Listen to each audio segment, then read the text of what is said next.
Notícia urgente agora, acabou de ser confirmado, você vai ver em detalhes aqui comigo nesse vídeo, preste atenção. Acabou de ser confirmado aqui pelo deputado Gustavo Gaia acerca do plano do Lula. Isso mesmo, o plano do Lula foi revelado agora envolvendo Alexandre de Moraes. Você vai ficar chocado com o que foi revelado, tá? Tem notícia do Trump, Donald Trump enviando suas forças militares, algo grave sendo confirmado, viu? E tem aqui notícia de morte, isso mesmo, acabou de morrer, o óbito foi confirmado nesse momento, você vai ver em detalhes aqui tudo sobre essa morte que está chocando o Brasil agora. Estamos vendo a política em uma situação gravíssima, né? O Eduardo Bolsonaro, ele acabou de fazer uma declaração aqui revelando algo urgente sobre o ministro Gilmar Mendes, sobre uma nova lei aí, uma notícia urgente sobre o ministro do STF. Você precisa ver isso. Então preste atenção, vamos começar com esse vídeo do Gayer aqui, ó. Você vai acompanhar comigo até o final desse vídeo, tá? Inscreva-se no canal, ative o sino com todas as notificações e deixe o seu like. Vamos lá. A pergunta que eu mais escuto todas as vezes que eu vou às ruas, em qualquer cidade de Goiás ou do Brasil, a pergunta é: o que a gente pode fazer para parar essa ditadura do judiciário? De que forma a gente pode devolver o Brasil à normalidade, acabar com essa perseguição, acabar com as prisões ilegais e soltar os prisioneiros políticos? Bom, a resposta você já deve saber, mas vale a pena lembrar. Apenas a maioria no Senado é capaz de resgatar o Brasil. Não importa quem seja eleito como presidente, não importa quantos deputados federais a direita faça, apenas o Senado tem a prerrogativa constitucional de colocar um freio nessa ditadura do judiciário e de levar adiante o impeachment do Alexandre de Moraes.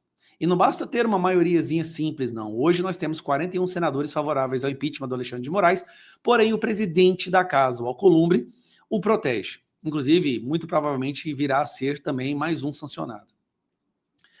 Então, por que isso aconteceu? Porque quando foi feita a votação para presidente do Senado, a maioria votou no Alcolumbre e ele teve mais votos, então ele é que decide. Ele tem nas mãos a prerrogativa de decidir se abre ou não um processo de impeachment ou até mesmo uma CPI do abuso de autoridade. CPI da toga ou até mesmo CPMIs. A única solução que o Brasil tem, isso que fique bem claro, porque às vezes as nossas atenções ficam muito voltadas apenas à presidência, a única solução para tirar o Brasil dessa situação que ele está agora é termos maioria no Senado. E o PT entende isso. Tanto que ele entende que já está trabalhando. Há um ano da eleição, direita e esquerda priorizam vagas no Senado. Não é só a direita que está priorizando isso. O PT, a esquerda, sabe que se eles não tiverem maioria no Senado, não tiverem controle do Senado, o Senado também não só pode fazer impeachment do Alexandre de Moraes e de outros violadores dos direitos humanos, pessoas que desrespeitaram a Constituição, mas como também pode bloquear o presidente de esquerda. Suponhamos que a esquerda esteja convicta de que eles vão conseguir reeleger Lula. Eles sabem que se nós tivermos maioria no Senado, não há a menor possibilidade do governo Lula fazer qualquer coisa. E conseguir maioria no Senado é mais fácil. São apenas 81 senadores, enquanto na Câmara dos Deputados, que são 513. Fazer maioria de direito na Câmara dos Deputados é extremamente difícil. A nossa intenção é chegar a 1/3. Nós somos hoje em torno de 1/5. Nós temos 100 deputados que são realmente de direita e da oposição. A nossa intenção é chegarmos a aproximadamente 160, 170 deputados. Isso com muita esperança mesmo, tá? Mas o Senado já está meio que configurado com maioria de direita. E a esquerda vai fazer tudo para impedir que a gente chegue lá. Então o quadro hoje é o seguinte, tá? Nós temos hoje 30 que são governistas e 31 da oposição. Porém, os governistas conseguem mudar, modificar, manipular os votos de boa parte do centrão, esses que flutuam. Dos mandatos que vão acabar agora, 23 da esquerda vão acabar, 14 da direita vão acabar, ou seja, eles vão buscar a reeleição. Já vamos ficar com maioria. Nós já vamos ficar com 17 senadores de maioria de direita.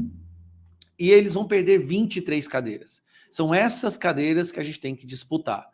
Como ficam sem os senadores em fim de mandato? Então nós ficaremos com 17, né, os que vão continuar até 2030, 17 são de direita e apenas 7 são de esquerda. Se a gente mantém essa proporcionalidade aqui, nós teremos a esmagadora maioria do Senado, algo que nunca foi visto antes.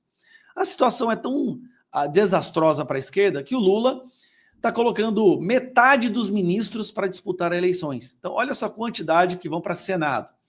Simone Tebet vai para Senado, Alexandre Silveira para o Senado, Carlos Fávaro, Senado, Silvio Costa, Senado, Rui Costa, Celso Sabino, André Fufuca, todos esses são ministros hoje do Lula que vão para o Senado. Para concluir, nós temos que escolher os nossos senadores nos seus estados e apoiá-los sem hesitação. Então nós temos vários candidatos que já estão se colocando aí, que já tem um nome bem forte. Nós temos Sanderson no Rio Grande do Sul, nós temos o capitão Alberto Neto no Amazonas e vários outros. Eu não vou listar todos, mas pelos nossos cálculos, se nós fizermos, gente, olha só como que não está distante para a gente resgatar esse país. Se nós fizermos, são 54 próximos votos, próximos vagas, se nós fizermos 24, apenas 24, com esses 17 que já vão ficar, isso dá 41. Isso é maioria no Senado. Isso quer dizer que a gente pode eleger o nosso presidente do Senado, e este presidente do Senado vai ser de direita, raiz, ele vai poder dar abertura no processo de impeachment, e ele, junto com a maioria do Senado, poderá finalmente dar um basta no que está acontecendo. Então a salvação do nosso país não está longe. Eu acho que muitos vão ser perseguidos ainda, talvez presos, censurados, vidas destruídas, mas nós temos que nos manter resilientes e fazer a maioria no Senado. Sinceramente, gente, o próprio Bolsonaro disse isso. A maioria no Senado é mais importante do que qualquer que seja o candidato à presidência em 2026. Gente, olha só, preste atenção aqui. O Eduardo Bolsonaro, ele acabou de fazer uma declaração importante. Eu quero pedir para você acompanhar aqui comigo com urgência. Dá uma olhadinha aqui nessa notícia. Isso mesmo, Eduardo Bolsonaro acaba de trazer aqui para nós essa informação. Olha só, já está na tela para você está acompanhando comigo, né? Tudo em detalhes aqui, nada passa batido aqui, a gente acompanha, vê todos os detalhes de tudo que está acontecendo. Eduardo Bolsonaro acabou de falar o seguinte, ó, não há escapatória. Eduardo Bolsonaro rebate Gilmar Mendes sobre lei anti-embargo. O deputado federal Eduardo Bolsonaro utilizou suas redes sociais para se posicionar contra uma proposta do ministro do STF, Gilmar Mendes. Na última terça, Mendes havia defendido a criação de uma lei anti-embargo no Brasil. A proposta serviria como uma resposta legal às recentes sanções internacionais, como a suspensão de vistos e a aplicação da lei Magnitsky ao ministro Moraes, colega de corte de Gilmar Mendes. O magistrado destacou que o tema já é debatido e aplicado na Europa em relação a países como Cuba e que o Brasil deve se proteger. No Brasil, tivemos recentemente cassações de vistos de autoridades e a aplicação da lei Magnitsky a um colega. Estamos nos debruçando sobre um debate de lei anti-embargos para proteger as autoridades e aquelas entidades. Então, aí o Gilmar Mendes tentando se livrar da Magnitsky, porque o Gilmar seria o próximo aí, né? E o Eduardo Bolsonaro, em resposta, declarou que Gilmar Mendes não aprendeu nem com a lei Magnitsky. O deputado minimizou a eficácia de uma lei nacional contrária às sanções internacionais, citando o impacto global da legislação americana. Essa legislação, ainda que de alcance norte-americano, estabelece parâmetros que nenhuma jurisdição conseguiu ignorar com sucesso. A União Europeia, por exemplo, tentou avançar em iniciativas próprias, mas enfrentou os mesmos limites.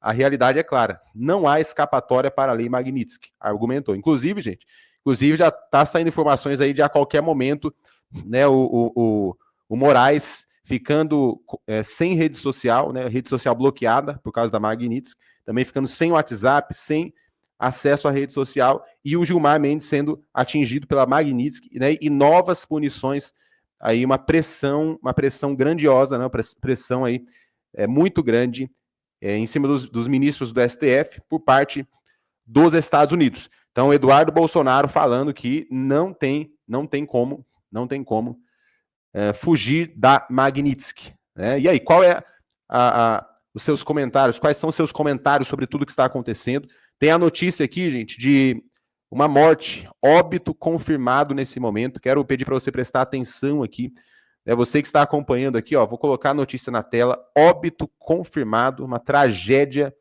acontecendo neste momento. Você que está acompanhando comigo aqui as notícias, quero pedir para você deixar o seu joinha, seu like, para dar aquela fortalecida aqui no nosso trabalho, né?